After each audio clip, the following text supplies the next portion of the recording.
జీ5 app download చేసుకుని పూర్తి ఎపిసోడ్లని ఉచితంగా చూడండి.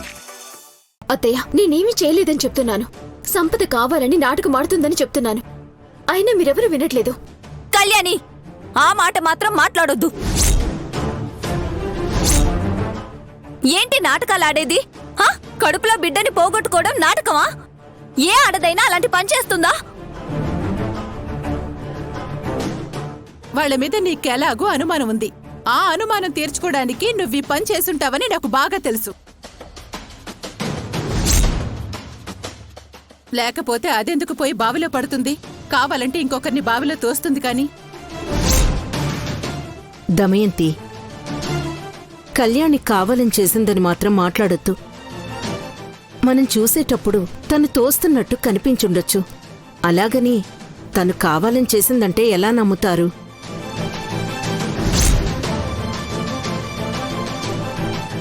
కానీ జరిగింది తప్పే. అందుకు నా కూతుర్ని నేను కూడా అరిచాను. ఏ రోజు ఒక్క మాట కూడా అన్నను నేను. ఇవాళ్ల కళ్యాణిని తిట్టాను. ఎందుకు? తను మాట్లాడే మాటల వల్ల సంపద బాధపడకూడదు అని.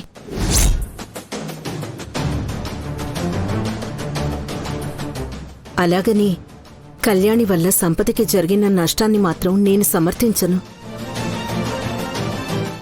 కావాలని చేయకపోయినా పొరపాటును చేసినా కళ్యాణి వల్ల నష్టపోయింది సంపద.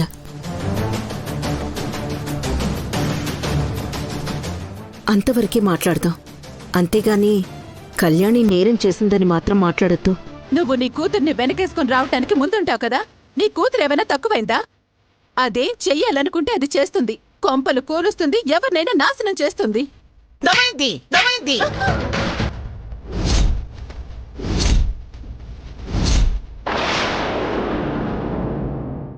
ఎవరి గురించి ఏం మాట్లాడుతున్నావు నువ్వు?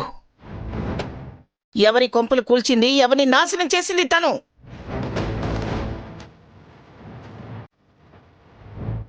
ఊరుకుంటే నీ ఇష్టం వచ్చినట్టు మాట్లాడుతున్నావు. దానికోసం నన్ను కొడతావా? ఇది మొదటిసారి కాదు. ప్రతిసారి నువ్వు నా మీద చేయి చేసుకుంటున్నావు. అది దానికోసం.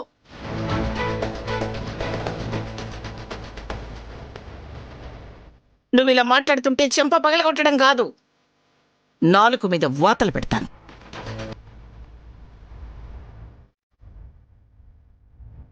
నీ కోడల గురించి నువ్వు ఇలాగైనా మాట్లాడేది?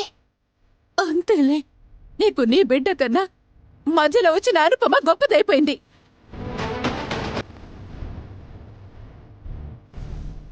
ఇప్పుడు దాని కూతురు కళ్యాణి గొప్పదైపోయింది.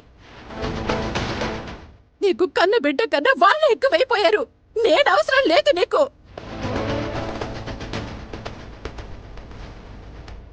దీనివల్ల అక్కడంత నష్టం జరిగినా వాళ్ళ గురించి బాధపడరు మీరు. నేనేమన్నా అంటే మాత్రం నా మీద చేసుకుంటావు.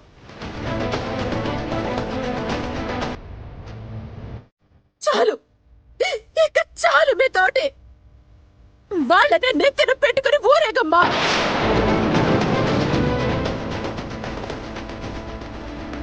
జీ5 యాప్ డౌన్లోడ్ చేసి అన్ని ఎపిసోడ్స్ పూర్తి ఉచితంగా చూడండి.